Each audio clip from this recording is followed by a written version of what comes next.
The first sound he heard was his own breathing. Slow, uneven, too loud against the silence that wrapped around him like a coffin. There was no sun here. No sound. No end. Just the hum of recycled air pushing through metal vents, and the faint drip of water that might have been real, or just something his mind made up to stay sane. His name was Marcus Reed, former gang enforcer from Chicago, now inmate number 28741 at ADX Florence, the most secure prison in America. The Alcatraz of the Rockies. The place where sunlight doesn't touch skin for years, and silence is a weapon sharper than any blade. Marcus had been locked in this box for 13 years. A concrete cell no bigger than a bathroom, sealed with steel, designed to make him forget what it meant to be human. The lights stayed on 24 hours a day. The food slid through a slot in the door. And every word he spoke, every thought he tried to form, bounced right back into his head. But something had changed. Something wasn't right tonight. The vent above his bed, the one that usually hummed like a machine, had gone silent. He could hear nothing. Not even his breathing now. Just an emptiness that felt alive. He pressed his ear against the wall, trying to catch any sign of movement, any whisper from another cell. Then he heard it, a knock. Slow. Measured. 3 times. He froze. No one ever knocked here. No one could. Then a faint voice came through the wall. Hoarse. Cautious. You still remember your name? And just like that, the silence of ADX Florence broke, and everything began to unravel. 13 years earlier, Marcus wasn't thinking about silence. He was thinking about money. South Side, Chicago. His crew had just pulled off what the news called the cleanest armored truck hit in a decade. Nobody dead. Just 3 guards tied up, and $2 million gone. But money makes people talk, and by the next morning, half his crew had vanished. By nightfall, the FBI had his name. When they caught him, Marcus didn't fight. He smiled. He thought he'd do 10 years, maybe less, in a regular federal prison. But then came the words that froze him. You're being transferred to ADX Florence. He didn't know what that meant then, but he would soon learn. The first thing they did was take away his name. To them, he was just a number. The second thing was sunlight gone. He was locked underground for 23 hours a day. 1 hour of recreation in a concrete pit where the sky looked like a photograph cut from a magazine. He talked to no one. No guards. No inmates. No one answered when he screamed. At first, he counted the days. Then he counted cracks on the wall. Then he stopped counting altogether. He used to imagine the sound of his mother's voice or the laughter of his daughter back home. But even those memories faded, replaced by the endless hum of the air system. He thought that was bad, until it stopped. And that's what happened tonight. The hum had stopped, and someone had spoken to him through the wall.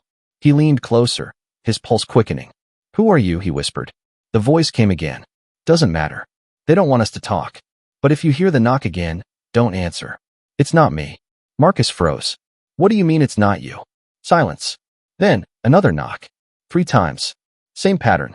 But this time, the voice that followed wasn't human. Somewhere above him, a light flickered. The air vent roared back to life. Footsteps echoed in the hallway, slow and heavy. A metallic click, the sound of a slot opening. Dinner time. Marcus stepped back, his heart pounding. A tray slid in. But this time, it wasn't food. It was a folded piece of paper. And written on it, in shaky letters, "They're coming tonight." Marcus backed away, staring at the message as the sound of the footsteps faded. Who was they? There weren't supposed to be any other inmates in his block, not this close. He pressed the paper against his chest, his mind racing. Was this another trick from the guards? Or was he really losing it? He didn't know yet. But he would soon. Because within the next few hours, the silence of ADX Florence would be broken again, not by knocks, not by voices, but by something that no one had ever lived to tell. The lights in Marcus's cell never went out, but that night they felt dimmer, like the air itself had swallowed their brightness. The paper lay on his bed, creased and trembling under the weak light. They're coming tonight. The words seemed to move when he stared too long, the ink bleeding into the gray concrete like it was alive. Marcus sat on the edge of his narrow bed, one hand gripping the metal frame. His heartbeat was the only rhythm in the room. He didn't know what to do. There was nowhere to run, nowhere to hide. The cell was a box, 6 steps from wall to wall, sealed like a tomb. He told himself it was a prank. Maybe the guards were testing him again. They did that sometimes, subtle things. Turn off the vent for a few hours, skip a meal, change the clock. Little games to make him doubt his sanity. ADX wasn't built just to lock people away. It was built to break them. But still, something about that note, it didn't feel like the guards. The handwriting was too uneven, rushed. The paper, not standard issue. It looked torn from something older, yellowed at the edges, like it had been hidden for a long time. He slid the note under his mattress and pressed his ear against the wall. Silence. Then, after a few seconds, he heard it again, faint, but unmistakable. Knock, knock, knock. 3 times. The same rhythm. He whispered, his throat dry. Who are you? Nothing. Then the voice came, softer this time, like it was coming from a long way off. Didn't I tell you not to answer? Marcus's skin prickled. It was the same voice from before. Raspy. Human. But now it sounded afraid. He moved closer to the wall. You left me a note. What does it mean? I didn't leave you anything, the voice said. But if you got one, you need to listen carefully. Don't touch it again. And don't speak when they knock next. Marcus frowned. Who's they? Silence. He waited. Seconds stretched into minutes. No response. Just the faint hum of the air vent kicking back on. Then, clang. A distant door slammed somewhere down the corridor. Another one followed. Then another. Like dominoes falling. Marcus stood up. His chest tightened. ADX Florence wasn't supposed to have any loose doors. Every gate was remote-controlled, locked electronically. The system didn't make mistakes. But the sounds kept coming. Clang, clang, clang. Moving closer. He pressed his back against the wall, staring at the metal door. For the first time in years, he wished he could see another face, even a guard's. Then the lights flickered. Once, twice, and went out. Darkness filled the cell, thick and absolute. Marcus couldn't even see his hands. The air felt colder, heavier. He moved slowly, running his fingers along the wall until he found the bed frame. He sat down, forcing himself to breathe quietly. He counted the seconds in his head. 1, 2, 3. Then came a whisper, not through the wall this time, but inside the cell. Marcus. He froze. His mouth went dry. He hadn't heard his name in over a decade. He turned toward the sound. Who's there? Silence again. Then something moved near the vent, a low metallic scrape, like nails dragging across steel. Marcus grabbed the metal tray from his bed and held it up like a shield. Stay back, he shouted. No response. Only the soft scrape continuing above him. He stared at the vent until his eyes adjusted slightly to the darkness. Something was moving behind the grate. Slowly, carefully. And then, a face appeared. Not a clear one. Just the faint outline of eyes reflecting what little light was left. Watching him, Marcus stumbled backward, hitting the wall. Guard. Somebody, he yelled. His voice bounced back at him, swallowed by the concrete. The figure behind the vent didn't move. It just stared. And then, in that same calm voice, it said, You were warned. The grate rattled, and then the vent went silent again. The lights came back on. Blinding white. Marcus blinked rapidly, shielding his eyes. The vent was empty. The paper on the bed was gone. Everything looked exactly the same as before, clean, still, sterile. He sat there for a long time, trying to convince himself it hadn't happened. Maybe the stress had finally broken him. Maybe his mind was filling in the silence with something that wasn't real. He looked up at the security camera in the corner. The red light was on, steady. That meant someone was watching. He waved at it, trying to catch their attention. Hey, somebody talk to me. No response. He picked up his tray, ready to slam it against the camera, when a mechanical voice filled the room through the intercom. Inmate 28741, remain calm. Marcus froze. This unit is under temporary lockdown due to maintenance. Do not attempt to communicate through the walls. Then the intercom clicked off. Marcus lowered the tray slowly. Maintenance, he whispered. He'd been here over a decade. There had never been maintenance. He sat down again. The silence returned. Hours passed. Maybe more. It was impossible to tell time inside ADX. The lights never changed. The air never smelled different. The walls never echoed differently. Every second blended into the next until reality felt like a dream. Marcus dozed off against the wall. When he woke, something was different. The air was thicker. The hum from the vent was gone again. And then, the knock returned. 3 times. But this time, it wasn't from the wall. It came from the door. He stood slowly, staring at the steel slot near the bottom. His hands trembled. Who's there, he whispered. No answer. He crouched, trying to look through the small slot.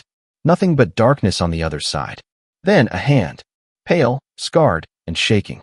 It reached through the slot, palm facing up. Marcus stumbled back, his breath quickening. The hand dropped something on the floor, a second note, then vanished. Marcus hesitated, then picked it up. The handwriting was the same as before. Shaky. Rushed. They opened cell 14. Don't let them hear you breathe. He read the line again, his pulse pounding. Cell 14. That was 3 doors down. But that cell had been sealed for years. Rumor was, the last man there, a serial killer named Drayton, had gone insane. Started clawing at the walls, screaming about voices. One morning, he was gone. Vanished. The guards said he died in transit. But inmates whispered that ADX didn't transfer people like him. They erased them. Marcus folded the note, his palms sweating. He pressed his ear to the door. The hallway was silent. Then, faintly, a dragging sound, metal scraping against concrete. It was coming from the direction of cell 14. He backed away, eyes locked on the door. The scraping got louder, then stopped. Nothing for a full minute. Then tap, tap, tap, right on his door. Marcus's heart pounded so hard it hurt. He held his breath. The tapping continued. Faster now. Harder. Then it stopped. Silence. The door wasn't supposed to move. It was sealed by a system designed to survive riots, fires, even bombs. Yet here it was, shifting on its hinges, metal grinding against metal with a sound that cut through the silence like a knife through bone. Marcus's breath caught in his throat. He pressed himself deeper into the corner, eyes fixed on the sliver of black opening between the door and the frame. The fluorescent light from his cell spilled faintly into the hallway, but nothing reflected back. No footsteps now. No voice. Just the heavy, living quiet of something waiting. Stop, he whispered, as if the word itself could make it close again. But the door didn't stop. It opened wider. A hand slid into view, gray, skeletal, trembling, gripping the edge of the door from the outside. Marcus's heart slammed against his ribs. It wasn't the pale, scarred hand from before. This one was thinner, wetter. Then, in a rasp that sounded like air escaping a broken pipe, a voice said, "You remember me?" Marcus shook his head fast, too terrified to speak. The door stopped moving. For a long second, nothing happened. Then the voice said again, this time lower. "You took my name." Marcus blinked, frozen. What are you talking about?" No answer. Only a slow drag, something sliding across the floor, like metal scraping concrete. The sound echoed, growing fainter, moving away from his cell. Then, silence. He waited, every nerve in his body trembling. Minutes passed. The door remained slightly open, just enough for cold air to drift in. He stared at it, half expecting a guard to appear, shouting, ordering him to step back. But no one came. The camera in the corner was dark now, no red light, no hum of electricity. The system was dead. For the first time in 13 years, Marcus was free to move, but too afraid to breathe. He stood slowly, his legs weak. He crept toward the door, every step echoing in his head. He reached out and pushed it gently. It opened with a low moan. The hallway stretched out before him, endless, gray, empty. Rows of identical doors. Each one closed. Each one silent. He whispered to himself, "What did you do, Marcus?" Then he stepped out. The floor was colder than he remembered. His bare feet left damp marks on the concrete as he moved. The lights above flickered, some broken, some pulsing dimly. The air smelled of dust and iron. He passed cell 14. The door hung open, the first open cell he'd ever seen here. Inside, the walls were covered in scratches, thousands of them, overlapping like frantic handwriting. Words carved deep into the concrete. Marcus leaned closer. The writing was uneven, desperate. No sun, no sound, no end. He froze. Those were the same words that had haunted his head since he arrived here. The words he used to whisper in his sleep. "How?" He breathed, tracing the letters with his fingers. The wall was cold, wet. Then he noticed something else, deeper etchings under the first line. Not carved, but burned into the wall. "Marcus Reed. Stop pretending." His stomach dropped. He stumbled back, his hand trembling. No, no, no, no. He turned to leave, and stopped. There was a figure standing at the end of the hall. Tall, thin, dressed in the same orange jumpsuit he wore. Marcus couldn't see the face. The light above it flickered too much, but the figure wasn't moving. Just watching. "Who are you?" Marcus called out, his voice shaking. The figure tilted its head slightly, like it was studying him. Then, slowly, it raised one arm and pointed toward him. Marcus's blood turned to ice. And then the figure said, in a voice identical to his own, calm, broken, trembling, "You shouldn't have opened the door." The lights exploded. When Marcus opened his eyes again, everything was quiet. The hallway was dark, lit only by the emergency lights that painted the floor in red. Smoke drifted through the air. The door to cell 14 was gone, blown off its hinges. He sat up slowly, head pounding. His ears rang. He couldn't tell how much time had passed, minutes, hours. He looked around. The figure was gone. But there were footprints now, wet, bare, leading away from cell 14. He followed them, one cautious step at a time. They turned down another corridor, one he'd never seen before. No cameras, no vents, no light panels. Just an endless stretch of gray. At the end of the hallway, a door stood half open. Heavy steel, unmarked. He hesitated. Every instinct told him to turn back. But curiosity, or maybe desperation, pulled him forward. He pushed the door open. Inside was a room, small, circular, lined with old monitors. Screens flickering with static. One by one, they began to light up, showing the cells. His cell. Cell 14. Others he didn't recognize. And on each screen, himself. Hundreds of versions of Marcus, sitting, pacing, sleeping, staring. All wearing the same orange jumpsuit. All moving slightly differently, like reflections from another life. He stepped closer to the monitors. "What is this?" he whispered. A voice answered from behind him. "Welcome back." He turned sharply. The same figure stood there again, his double, now clearer under the flickering light. Same eyes, same face, same scar on the eyebrow. Marcus stumbled backward. "You're not real." The double smiled faintly. "Real is just repetition. You think this is your first time here?" Marcus shook his head. "I don't understand." The double walked closer, each step silent. "You think you were sent here after Chicago, but you've always been here. You just forget every time the door opens." Marcus stared, his throat tight. No, I remember." Do you?" The double interrupted. "Then tell me what's outside this prison. Tell me where your daughter lives." Marcus opened his mouth, but no words came out. He tried to picture her face, the little girl he used to dream about, but the image was gone, replaced by static. The double smiled wider. "See? They take it every time. Your memories, your voice, your name. They leave you with silence and start again." Marcus backed against the wall, shaking his head. "That's not true." The double's expression hardened. "Then why do you know the words on cell 14's wall before you read them?" Marcus froze. The double stepped closer until they were face to face. "You carve them, Marcus. Over and over. Every time they erase you. Every time they restart the test." "Test?" Marcus whispered. "The experiment," the double said softly. "ADX Florence isn't a prison anymore. It's a loop. And we are the experiment." The monitors behind them flickered again. On every screen, the doubles began to turn their heads toward the camera, toward Marcus himself. The lights started to dim. Marcus's heart pounded as his double leaned in close and whispered, "And this time, you were the first to open the door." The floor shook beneath them. The monitors started bursting one by one, glass shattering, sparks flying. Marcus ran. Through the door, back down the corridor, his feet echoing against the cold concrete. Behind him, alarms blared, real ones this time, red lights flashing violently. The ground trembled as a deep rumble filled the air, like the entire facility was waking up. He turned a corner and stopped. The hallway was changing, walls shifting, closing in, like the building itself was breathing. He sprinted toward the only thing still open, the faint outline of his own cell door, waiting. But when he reached it, the cell wasn't empty. Inside, sitting calmly on the bed, was himself. Marcus froze. The other version looked up slowly, the same exhausted eyes staring back. Then, in a low whisper, it said, "You shouldn't have left." Before Marcus could move, the door slammed shut behind him, and the lights went out. When the lights came back, everything was white. Blinding, endless white. No walls. No ceiling. Just Marcus, standing barefoot in the center of a room that felt like air and silence had swallowed the world. He looked down at his hands, clean. No dirt. No scars.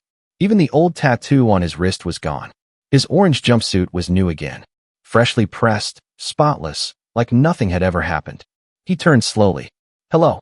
His voice echoed, thin and hollow, bouncing back at him like it was trapped in a loop. Then came the intercom, that same cold, mechanical tone he'd heard 1,000 times before. Experiment cycle 28742. Subject identity restored. Cognitive dissonance level elevated. Proceeding with memory reset. Marcus spun around, shouting into the empty space. What experiment? Who are you? But the voice ignored him. Reset in 5, 4, 3. He ran. He didn't know where. There were no doors, no walls, no direction. Just the echo of his footsteps on nothing. He screamed again, louder this time. I'm not part of this. I'm not. 2, 1. Then, darkness. When Marcus opened his eyes, he was back in the cell. Same concrete walls. Same steel door.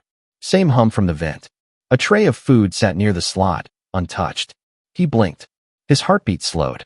Everything looked normal. Everything felt real. He sat up on his bed and rubbed his face. His head ached like he'd been dreaming. A bad one, maybe. He glanced around, confused. What day is it? He whispered. No answer.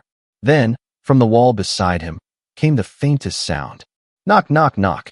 Marcus frowned. He leaned closer. Hey, he said softly. Who's there? A pause.